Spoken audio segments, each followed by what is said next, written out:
अरे भाई जा रहा क्या? हाँ सर എത്തിക്കാശോ ഇതെന്റെ പെങ്ങടെ മോന. പെരുമ്പാവൂർ ഒരു പ്ലൈവുഡ് കമ്പനിയിൽ ജോലി ചെയ്യായിരുന്നു. ഞാൻ നമ്മുടെ കോൺട്രാക്ടറിനോട്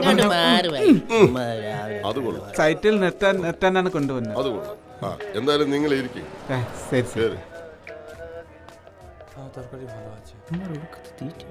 দাদা বাড়ি কবে যাবা? আচ্ছা ঠিক আছে. আচ্ছা എവിടെ നോക്കിയാലും ഇവന്മാരാണല്ലേ.